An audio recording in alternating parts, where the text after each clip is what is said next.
Look at all of this animation. Isn't it incredible? These were all released this year and this is just the appetizer. Let's take a closer look to learn what makes them so great, and I'll break down some ideas and techniques that we can take inspiration from to use in our own projects. First up, Coat of Arms put out the beautifully designed piece Cloud for Arrow Electronics. The base designs are gorgeous with their exquisite gradients and slight chromatic aberrations, but to me what really elevates this animation are the use of illustrated lens flares on top of everything. You can see them here and also here.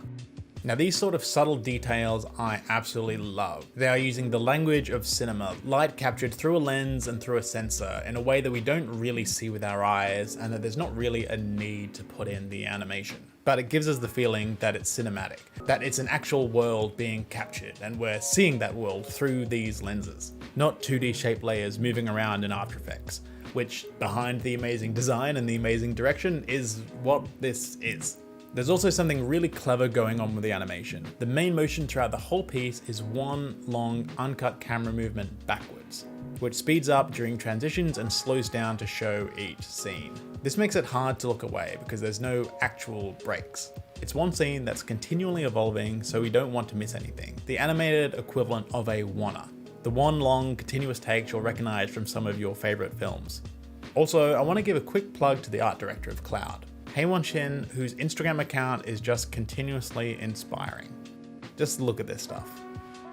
Next, the legendary Jorge Canedo and his team at Ordinary Folk have been quite prolific this year, so we're going to dive into a few of their projects. Webflow, a new era of no code, is a masterclass in art direction and animation. The seamless mix of 2D and 3D animations together with the beautiful use of animated gradients creates an absolutely absorbing visual experience. If we look at this shot, one subtle detail that I want to highlight is how even the gradients in the sphere, that's the focal point, are animated. It's a small detail, but things like that can really go a long way to set an animation apart.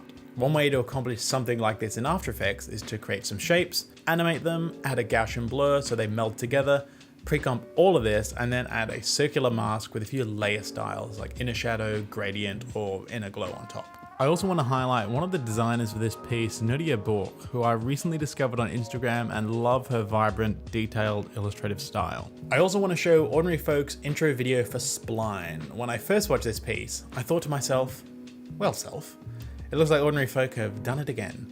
But during my in-depth investigation, which was looking at the description of that video, what really struck me was that all the 3D work was done using Spline, all in a web browser. That's right, we are now living in a world where if you want to make 3D like this, you no longer need to inherit a chateau and remortgage it so that you can afford a supercomputer and license the expensive software. And I just think this technology might have some pretty tremendous implications for the motion design and animation and 3D industry as a whole, if it can significantly reduce the barrier of entry to anyone wanting to learn 3D, where the hardware that does all the rendering and thinking is somewhere else, and we just need a fast and stable internet connection to be able to stream it.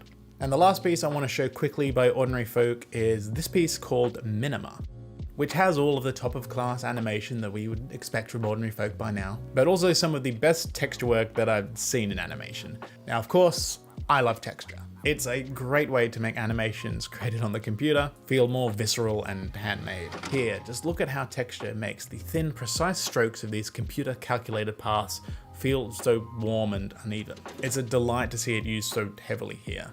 It looks like at every moment they thought, how do we make it look like this was created with a brush? And I really think they've nailed it. Now, a blockchain company like Minima obviously has deep, deep pockets to afford amazing animation like this, but they've also got even deeper scripts.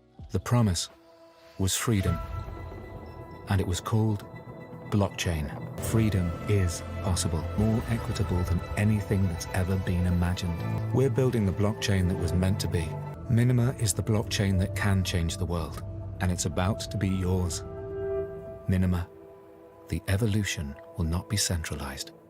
And an actual parody is the next animation. AE Scripts worked with motion designer Hassan Saeed to create this delightful NFT. Non-fungible text. Aside from the intentionally humorous script, the actual motion of this piece is just rock solid and a joy to watch. Look at this shot here.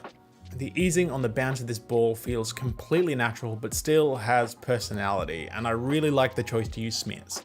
I love smears. It really helps sell the illusion of speed as the circles whip through their motion paths. And the next time a client asks you for revisions, just tell them, Changes are for losers. Next we have Hilda and the Mountain King by Giant Ant, and what makes this visually stunning in my opinion is the dramatic lighting and use of negative space. Look at this frame here. The main character is basically only visible by the rim light, and the whole frame is being segmented by these stark fields of light and dark. From a storytelling perspective, this intro is also really fascinating. On their website, Giant Ant talks about how they use 3 distinct color schemes to represent the 3 different themes explored in the feature. I also love how they've mapped out the story of this animation using this graphic.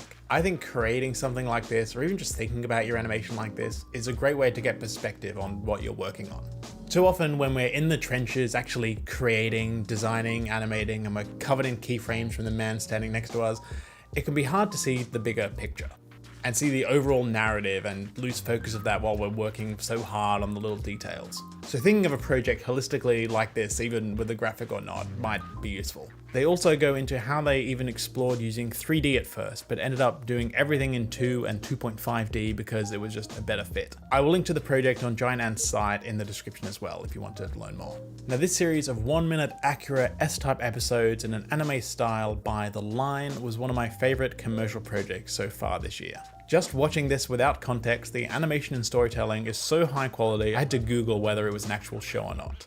During the racing scenes, the extreme speeds of the cars are communicated by the extreme camera angles and frame-by-frame VFX. Let's look at these 2 shots. The smoke off the tires helps really sell the tension as these cars are struggling to stay upright as their momentum is shifting. And going frame by frame, the car nearly fills up the entire frame as it's driving past the camera. Then after the cut, the smoke VFX move across the screen to reinforce that motion. Although this might not register continually at full speed, these details all combine to create a feeling of breakneck speed. If they made this into a full show, I would definitely watch, especially if it was all in that glorious slow motion in the rain, which I think is how life was meant to be lived. I also want to highlight some standout projects from the Instagrams, from the individual accounts, not just big established studios. First is Nothing Beats Pen and Paper by Hugh Vu. Its fantastic design and vivid colors immediately attract the eye. The concept is imaginative and those transitions are just so smooth. There is also a breakdown post on Instagram for those interested, which I will link to as well. The Vivarium Collection by Motion Bogdan and Gaspar is a charming series of vignettes, each with a character inside a glass container. I just love the muted color palettes, quirky design, and the character animation performances. Austin Bowens has been killing it recently with a series of weekly animations inspired by one-word prompts. These short animations are quick personal projects, but Austin brings them to life on another level through perfect motion, clever transitions, and harmonizing what's happening on screen with the music track.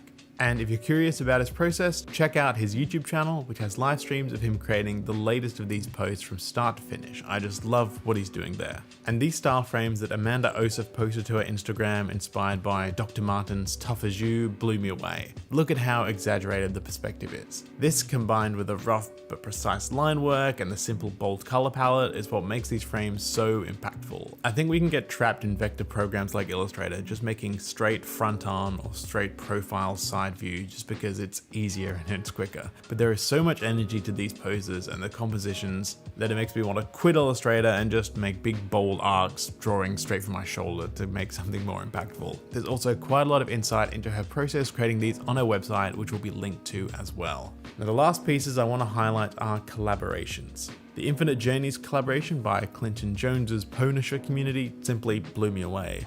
All the artists were given the same base animation, and I found myself unable to look away while watching the top 100 edit because of just how creative and gorgeous each render was, and many were able to tell a compelling story in just a few seconds.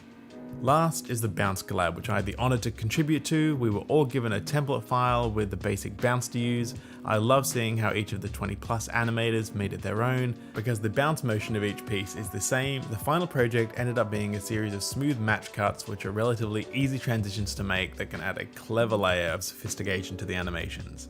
The project was organized by Sengsvan Chiromani, who is a phenomenal designer and illustrator. You can find this project on her Instagram, which is @Sengsvan Design.